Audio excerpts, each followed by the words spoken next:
Bien. Bueno, nuevamente, gracias Oscar por la presentación y agradecer también a la Sociedad Chilena de Radiología la invitación para esta presentación. Vamos a tener un poco más de tiempo para poder ir lentamente por esta presentación que trata de traumatismos de codo. ¿Cuáles son los objetivos educacionales de esta presentación? En primer lugar, conocer cuáles son las principales lesiones traumáticas óseas que afectan al codo y también las lesiones de partes blandas secundarias a traumatismos. De la mano con este concepto también vamos a destacar cuáles son los hallazgos que aportan las imágenes, que son los hallazgos más trascendentes en la toma de decisiones terapéuticas, es decir, aquellos hallazgos que deberíamos destacar en nuestros informes y que no deberíamos omitir. Finalmente, también vamos a hablar un poco de algunas clasificaciones traumatológicas que tienen también importancia en la toma de decisiones y que por supuesto se vinculan también con los hallazgos que aportan las imágenes.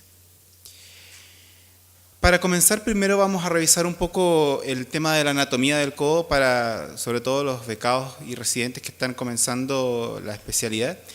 Recordar que el codo es una articulación compleja, ya en la parte ósea está formada por el extremo distal del húmero, donde tenemos estructuras como son la tróclea, el cóndilo humeral, los epicóndilos medial y lateral, la cabeza o cúpula radial, y el extremo proximal del cúbito, donde está el olecranon y la apófisis coronoides.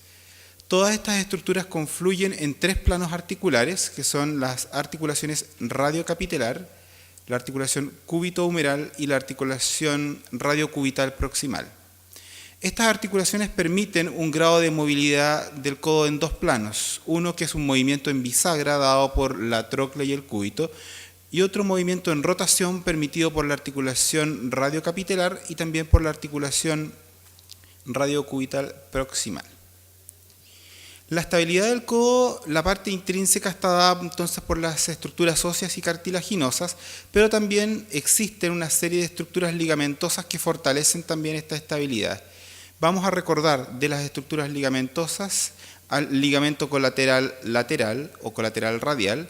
Falta acá también otro ligamento, que es el ligamento colateral lateral cubital, que se dirige más hacia posterior, desde el extremo distal del húmero hacia el cúbito. Tenemos el ligamento anular, que guarda relación con la cabeza radial.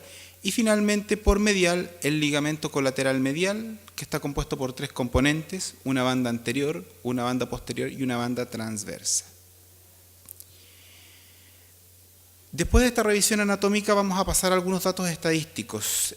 Las luxaciones y fracturas de codo representan alrededor del 5 a 8% de todas las luxofracturas que pueden afectar a nuestro organismo. Son lesiones frecuentes entonces y están presentes tanto en niños como en adultos.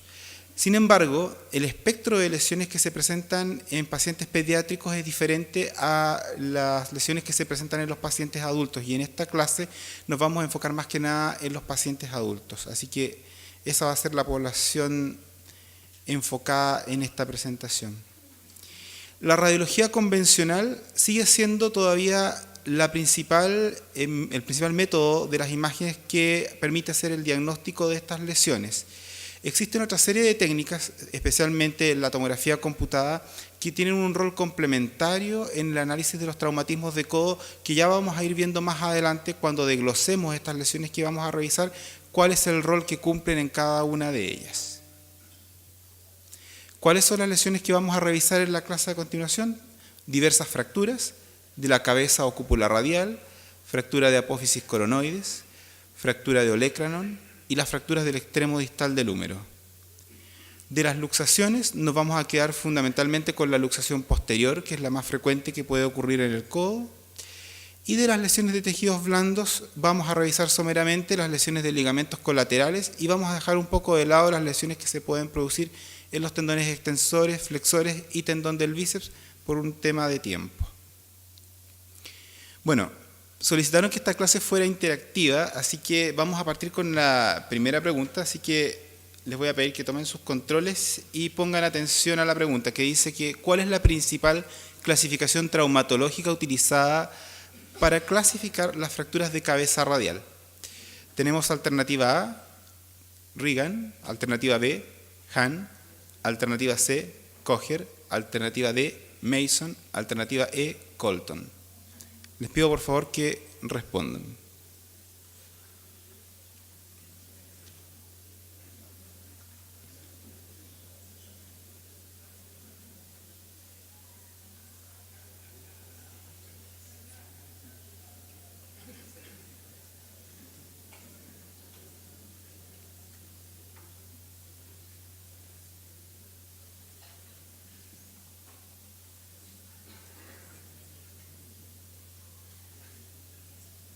Bueno, ya está la cuenta regresiva, llevamos 83 respuestas.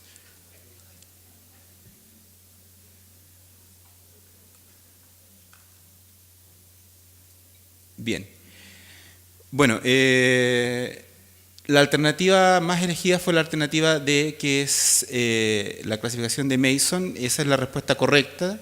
¿Ya? Las otras nombres son para clasificar fracturas también en el codo en general, pero no de cúpula radial.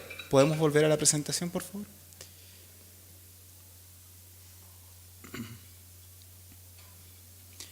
Bien, entonces la alternativa correcta era Mason.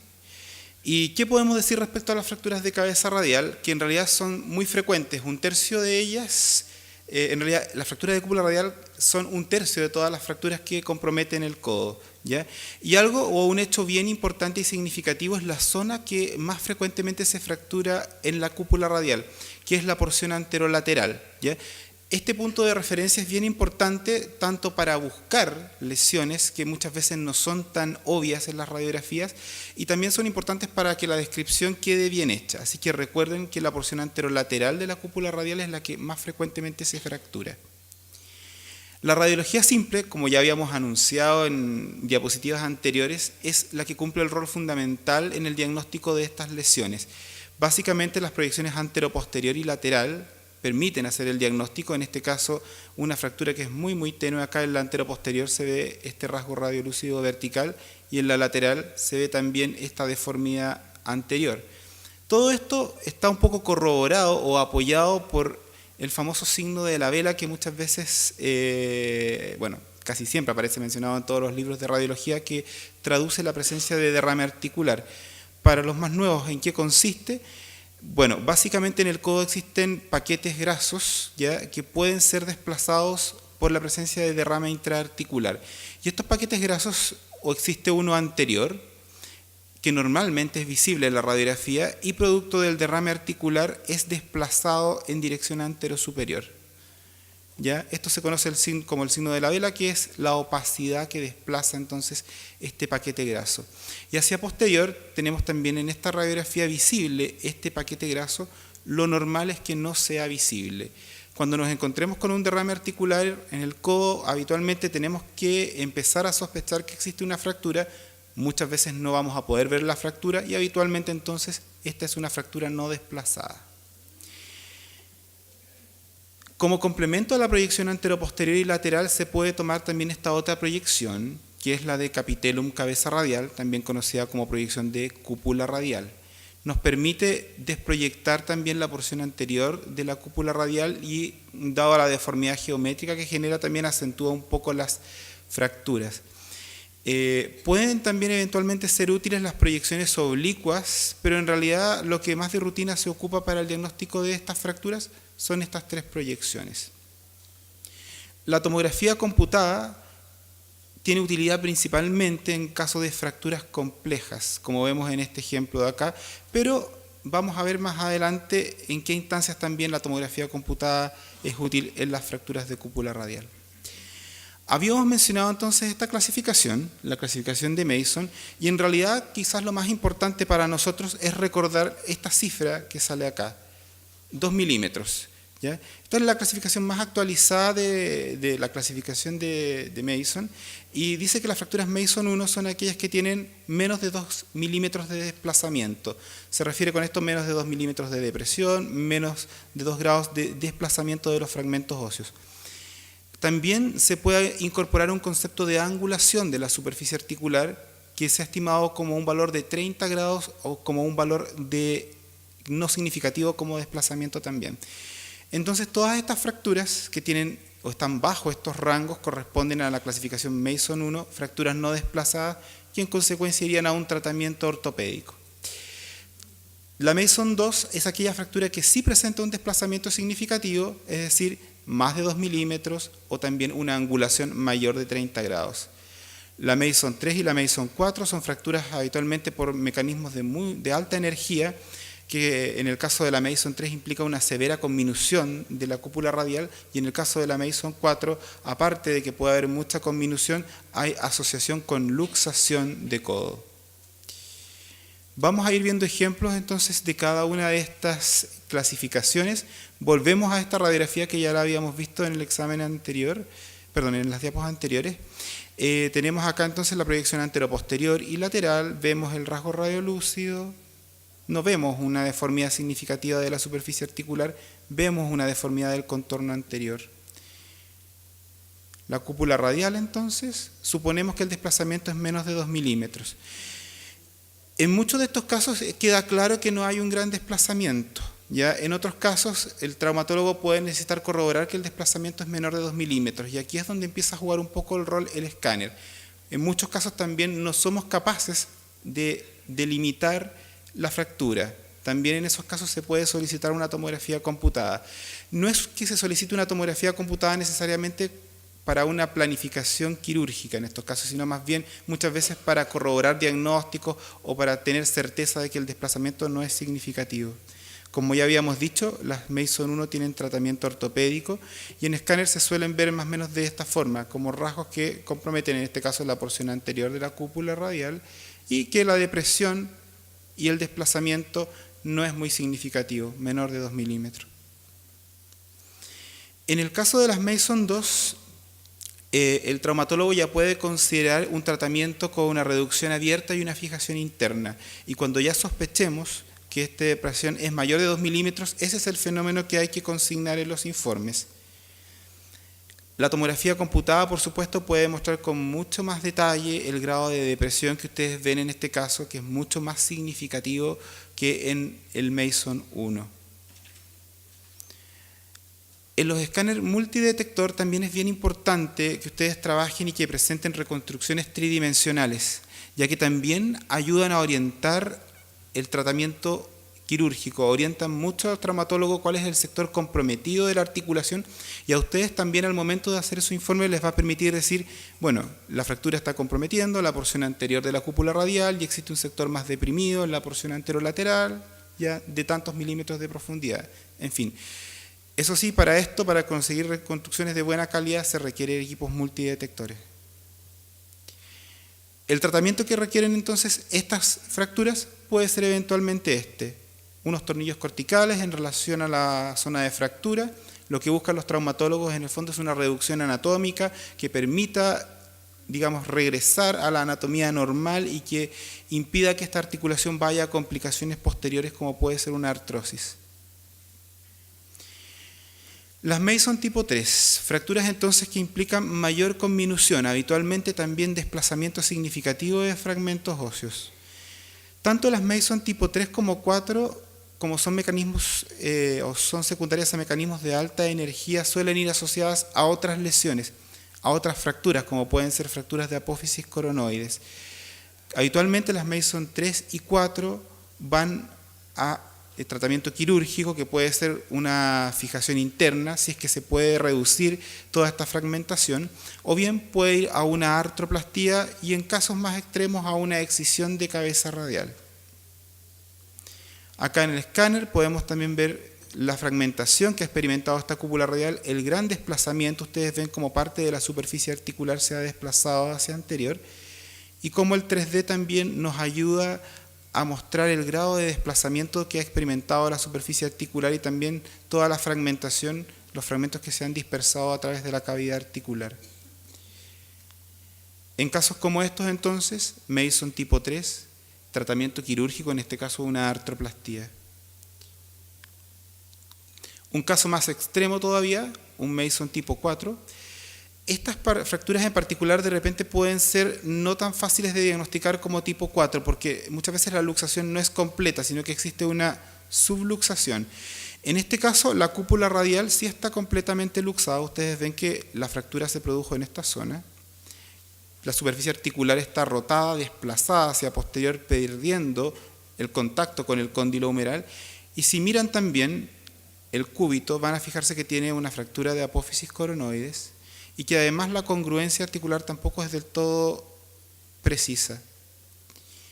En el escáner de este paciente se demuestra mucho mejor la pérdida de congruencia, sobre todo el cúbito, que quedaba un poco la duda si estaba perdida la congruencia o no. Ven el desplazamiento radial hacia lateral que ha tenido y también el desplazamiento posterior. Y el 3D en este caso también nos termina de corroborar el grado de incongruencia articular que tiene este paciente. En este caso particular terminó en excisión de cabeza radial, que era una técnica que un tiempo atrás se estimaba como inocua y que se practicaba, digamos, sin pensarlo demasiado, pero en la actualidad la tendencia es evitarlo e ir más bien a la artroplastía, que es la que vimos con anterioridad. Terminamos ya con el tema de la cúpula radial y vamos a ir a la otra fractura. Fractura de apófisis coronoides. De aquí existe otra pregunta, así que nuevamente le pido que tomen sus controles. Y respecto a las fracturas de apófisis coronoides, hay que señalar la alternativa verdadera. Estas fracturas no tienen trascendencia clínica. Alternativa B, son fácilmente detectables en la proyección lateral. Alternativa C, se asocian a inestabilidad de codo. Alternativa D, son lesiones o fracturas por avulsión. Alternativa E, la mayoría tienen indicación quirúrgica. Les pido por favor que respondan.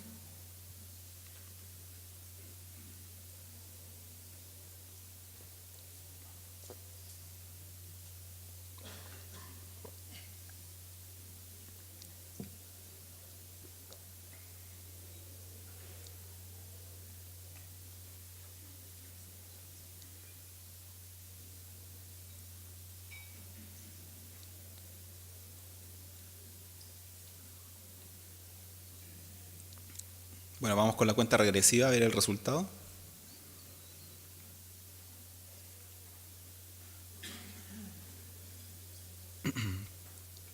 A ver, la alternativa más respondida fue la alternativa C, un 37%, que la asocian a inestabilidad de codo, y la segunda en frecuencia fue que son lesiones por avulsión. Bueno, podemos volver a la alternativa correcta, o la más correcta de todas estas, es que se asocian a inestabilidad de codo. La segunda respuesta, que son lesiones por avulsión, es un mito que un poco vamos a tratar de romper en esta clase. Las fracturas de apófisis coronoides, el mecanismo más frecuente es que sean secundarias a cizallamiento de la tróclea sobre la apófisis coronoides.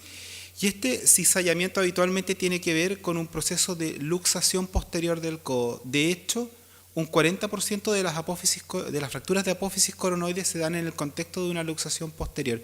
Así que por eso en realidad existe este vínculo con las inestabilidades, que es como un evento muy central dentro de las fracturas de la apófisis coronoides.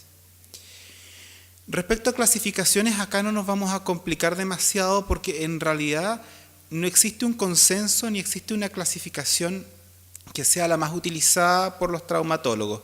Existe una clasificación que se llama de Regan y Morrey, acá salió cortada la tabla, que se basaba en la proyección lateral y que iba viendo qué tanto del diámetro anteroposterior de la apófisis coronoides iba siendo comprometida.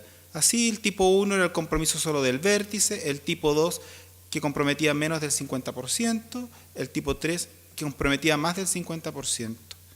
En fin, existen otras clasificaciones, así que en realidad esto es más bien referencial y no va a ser, digamos, una clasificación central dentro de la clase. Las fracturas de apófisis coronoides muchas veces son difíciles de diagnosticar, ya en radiología simple suelen escaparse, así que hay que tener mucho cuidado porque la proyección lateral es donde mejor se ven, pero así todo no son fácilmente visibles. Muchas veces quedan proyectadas o sobreproyectadas a la cúpula radial y uno tiene que seguir con mucho cuidado la continuidad de las corticales como para empezar a sospecharlas. Y en este caso acá, proyecciones oblicuas sí pueden ayudarnos a poder realizar el diagnóstico. La mayor importancia, entonces, y lo vuelvo a recalcar, de las fracturas de apófisis coronoides es que se asocian a inestabilidad articular. Un ejemplo acá, tomografía computada de una fractura de apófisis coronoides, una fractura tipo 2 que entonces compromete menos del 50% del proceso de coronoideo. La imagen 3D nos permite nuevamente entender con mayor claridad cómo es esta fractura, con minuta, al menos 2 fragmentos acá de la porción anterior de la apófisis coronoides. Algunas de estas fracturas tienen indicación quirúrgica, pero la gran mayoría no la tienen, ¿ya? Fracturas que comprometen más del 50% del proceso y fracturas que comprometen el margen anteromedial tienen mayor asociación a inestabilidad y eventualmente tendrían indicación quirúrgica. El concepto que viene a continuación con bastante frecuencia lo utilizan los traumatólogos que se dedican a extremidad superior, codo, muñeca, que es la tríada terrible. La tríada terrible es la conjunción de 3 eventos: fractura de apófisis coronoides, fractura de cúpula radial y luxación o subluxación posterior del codo. ¿Qué es lo que pasa con esta situación y qué tiene de terrible? Es que indica habitualmente que esta articulación pasó por un traumatismo de alta energía que generó todas estas fracturas y probablemente también una lesión ligamentosa extensa. Por lo tanto, son articulaciones altamente inestables y que si se dejan a evolución ortopédica no tienen buen pronóstico. Así que habitualmente deberían tener resolución quirúrgica de las lesiones que se han generado. En esta radiografía existe la tríada maligna, quizás no es tan obvia, pero también las puse por lo mismo, porque hay que prestar mucha atención a algunos detalles. Por ejemplo, acá, el pequeño fragmento óseo visible en la proyección lateral es bien típico de las fracturas de apófisis coronoides. Si miramos con atención, el margen anterior de la cúpula radial no está, también hay una fractura a ese nivel. Si miran con atención la superficie articular de la cúpula radial, no tiene una buena congruencia con el cóndilo humeral, también habla de una incongruencia articular. Por supuesto que es el escáner el que termina de determinar toda la extensión y, digamos, ser mucho más objetivo en demostrar los hallazgos. Ven la fractura acá del vértice de la apófisis coronoides, ven el defecto anterior que tiene la cúpula radial, secundario a la fractura, y ven también la subluxación posterior que tienen ambos componentes. Una tríada terrible, entonces. Bueno, terminamos con las fracturas de apófisis coronoides, vamos a las fracturas de olecranon. En contraparte con las fracturas de la apófisis coronoides, en esta sí participa un mecanismo de distracción por contracción del cuádriceps. No en todas, pero sí en una buena parte de ellas corresponden a fracturas por avulsión, ¿ya? Representan casi el 20% de las fracturas del codo. En general, en las fracturas de olecranon, la evaluación queda concluida con las proyecciones radiológicas, ¿ya? Y lo más importante de evaluar están las proyecciones laterales, ¿ya? Y ustedes tienen que ver el grado de desplazamiento que tienen estas fracturas. Por ejemplo, en este caso, el desplazamiento es más de 2 milímetros. Y en este caso, la reducción debiera ser quirúrgica de todas formas. En esta otra, que tiene menor desplazamiento, el tratamiento podría ser ortopédico. En algunas oportunidades, por supuesto, se puede solicitar tomografía computada, sobre todo cuando existe sospecha de otras lesiones, como en este caso que había una extensión de la fractura hacia la base de la apófisis coronoides, ¿ya? Pero en general, uno debería quedar tranquilo más o menos con la proyección lateral.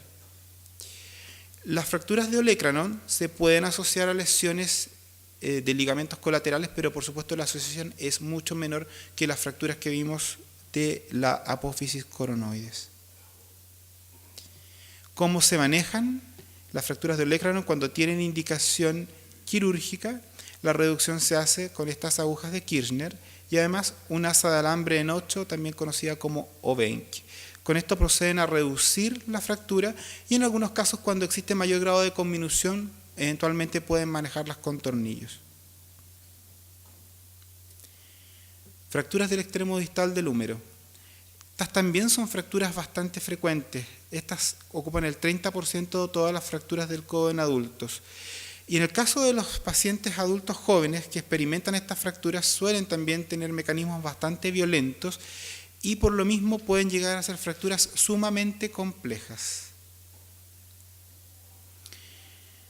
Por ejemplo, tenemos en estos esquemas fracturas de rasgo transverso con un componente intercondilio longitudinal, componentes que siguen diferentes direcciones, diferentes grados de conminución. Así, lo primero que tenemos que tratar de hacer es que con las proyecciones antero-posterior y lateral, tratar de obtener la mayor información posible, pero muchas veces son difíciles de interpretar por el grado de desplazamiento que tienen estas fracturas y además también porque estos pacientes vienen inmovilizados por estas fracturas y es difícil obtener proyecciones en extensión, ¿ya? Por lo tanto la antero-posterior muchas veces va a quedar distorsionada también. Esto dificulta la interpretación. Sin embargo, viendo en detalle las radiografías siempre podemos sacar la mayor parte de las lesiones. Por supuesto que cuando ya las cosas se colocan un poco más difíciles y cuando hay sospecha de mayor conminución y su compromiso de la superficie articular, la tomografía computada es de mucha utilidad, ya que mejora el entendimiento de la morfología de las fracturas. Por ejemplo, ustedes ven acá cómo la fractura anterior fue sometida a una tomografía computada. Podemos ir caracterizando con detalle los rasgos de fractura, como comprometen acá, por ejemplo, por sobre el cóndilo humeral, acá el desplazamiento que se produjo a nivel de la tróclea y la incongruencia que tiene la tróclea respecto a la apófisis coronoides, y por supuesto el 3D también que nos da esta posibilidad de orientarnos espacialmente y describir con mucha mayor cercanía a lo que el traumatólogo le interesa de lo que se trata de esta fractura. El problema principal que tenemos con las fracturas de extremo distal del húmero es que, dado la complejidad, los sistemas de clasificación que tienen presentan problemas de concordancia, así que no hay ninguno que en realidad sea de consenso. Sin embargo, vamos a plantear dos formas en que podemos describir las fracturas de extremo distal en nuestros informes. Una es una forma de hacerlo en cuanto a anatomía, dividirlas en fracturas supracondilias, transcondilias, intercondilias, condilias y epicondilias. Acá tenemos un rasgo supracondilio cuya característica fundamental es seguir un rasgo transverso que está lejos de contactar la superficie articular, habitualmente por sobre los epicóndilos. Las transcondilias siguen una dirección similar, pero en una ubicación más baja. Las intercondilias, la característica fundamental, un rasgo longitudinal que se dirige interrumpiendo la superficie articular. Las epicondilias comprometen los epicóndilos lateral y medial. Y las condilias son rasgos coronales que pueden estar comprometiendo la superficie articular de la tróclea o del cóndilo humeral. Sin embargo, a los traumatólogos les encanta utilizar esta otra clasificación, que es la clasificación AO, ¿ya? En que dividen las fracturas en tres grupos, las A, las B y las C. No vamos a entrar en detalle porque después cada una de estas se subdivide como en 9, pero vamos a dar algunos conceptos generales respecto a estas clasificaciones. ¿Qué pasa con las fracturas A? Son fracturas extraarticulares y podemos hacer la comparación con la clasificación anterior que habíamos visto. Tenemos fracturas epicondilias, por ejemplo, fracturas supracondilias y que a su vez pueden ser conminutas. Y acá incorporamos otro concepto importante en los informes. Aparte de la ubicación del rasgo, el grado de conminución que haya en cada segmento es importante de consignar. Las fracturas tipo B, conocidas como articulares parciales. El concepto fundamental de estas fracturas es que no hay una interrupción de la continuidad entre la diáfisis y el extremo distal del húmero.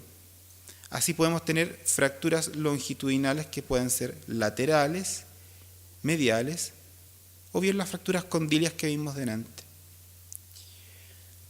Las fracturas articulares totales entonces causan una discontinuidad entre la diáfisis humeral y el extremo distal del húmero, y acá tenemos el clásico ejemplo de la fractura intercondilia, que puede tener no mucha conminución, o bien puede tener conminución metafisiaria o conminución epifisiaria o ambas mezcladas.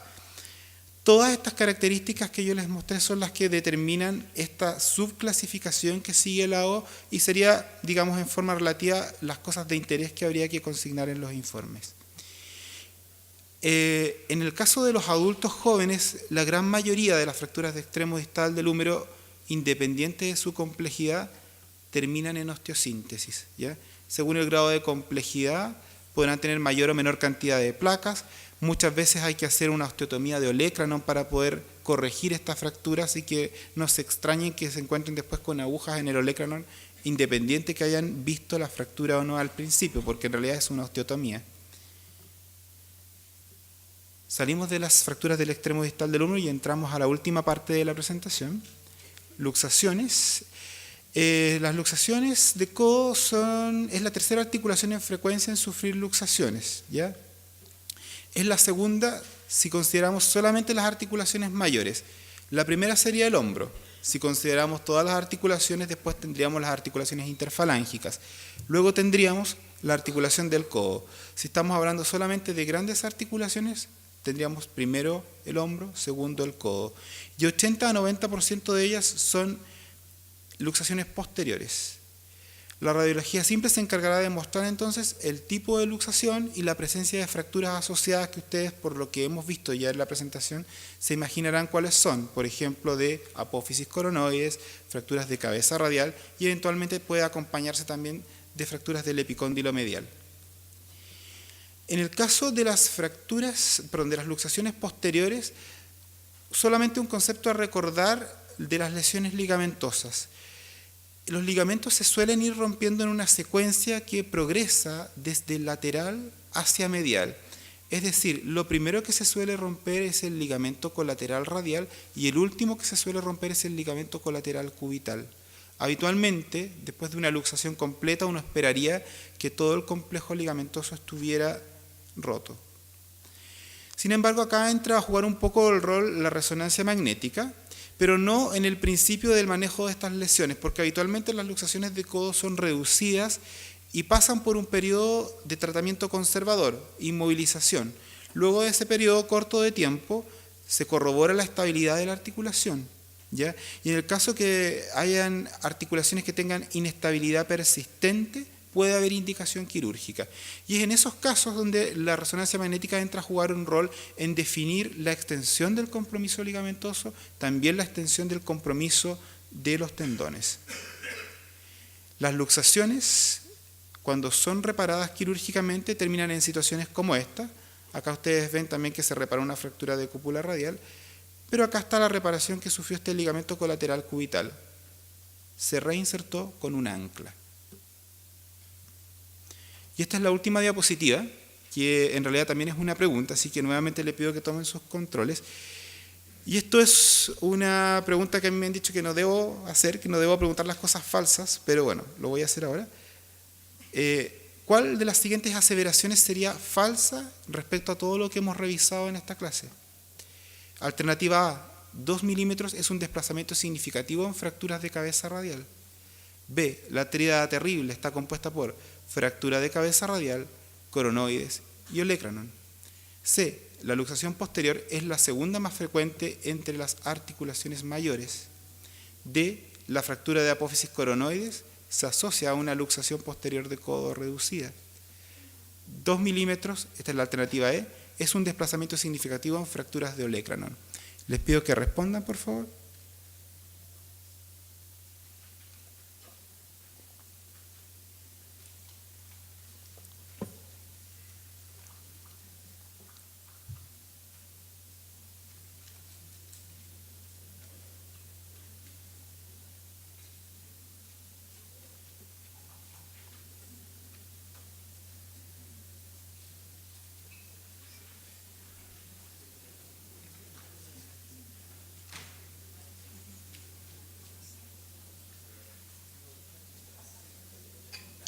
Excelente.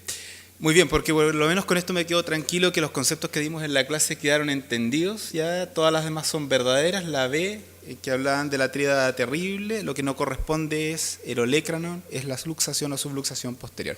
Muchas gracias por la atención.